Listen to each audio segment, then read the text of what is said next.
Assalamualaikum warahmatullahi wabarakatuh. Saya Selvi Sekardewi, NPM 1911-0041. Saya di sini akan menjelaskan mengenai materi kepemimpinan dan gaya kepemimpinan yang dilakukan oleh Kartini dalam buku yang berjudul Habis Gelap Terbitlah Terang. Secara umum, kepemimpinan adalah sesuatu kemampuan diri dalam seseorang untuk bisa mempengaruhi orang lain atau kelompok dalam mencapai tujuan bersama. Kepemimpinan juga dapat didefinisikan sebagai kemampuan seseorang dalam mengelola sebuah kelompok yang efektif untuk mencapai tujuan secara bersama.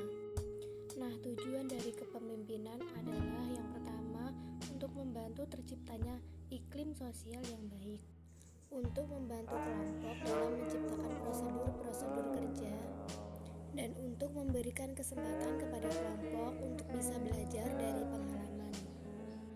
Nah, setiap orang pasti pernah menjadi seorang pemimpin, entah itu memimpin diri sendiri, di lingkungan sekolah, di lingkungan pertemanan, di lingkungan kerja, ataupun di lingkungan keluarga.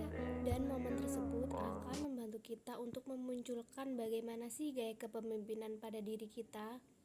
Seorang pemimpin bukanlah hanya sekedar memerintah seseorang yang ada di bawahnya, namun seorang pemimpin harus bisa membantu dirinya dan orang lain untuk bertindak secara benar. Harus bisa membangun visi yang menginspirasi dan harus bisa menciptakan sesuatu hal yang baru. Nah, dari sini kita mengenal era Kartini sebagai ikon emansipasi kaum wanita. Namun kita tahu dari tulisan-tulisannya bukanlah hanya seorang perempuan yang diperjuangkan oleh era Kartini, tetapi keadilan dan kesetaraan bagi semua kaum, serta kebebasan di setiap insan untuk meraih apa yang mereka cita-citakan. Melalui buku yang diberi judul Habis Gelap Terbitlah Terang, Kartini menuangkan gagasan yang mengobarkan semangat kaum perempuan.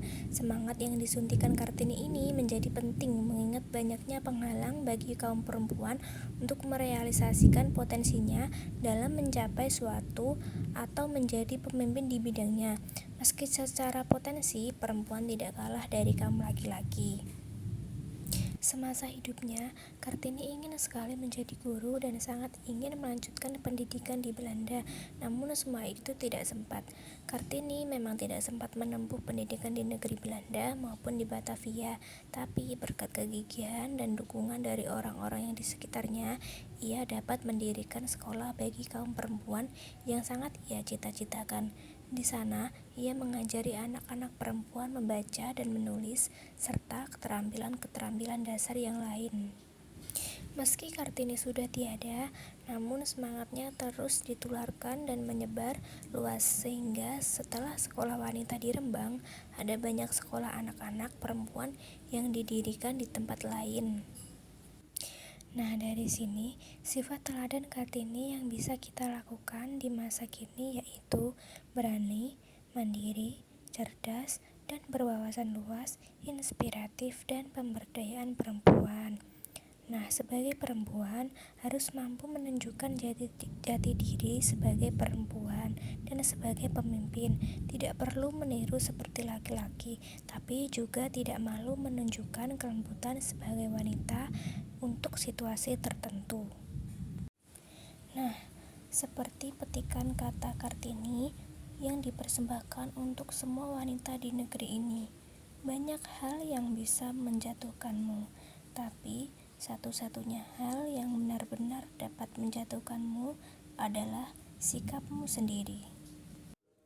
Mungkin hanya itu saja yang dapat saya sampaikan pada materi kepemimpinan kali ini. Kurang lebihnya mohon maaf. Wassalamualaikum warahmatullahi wabarakatuh.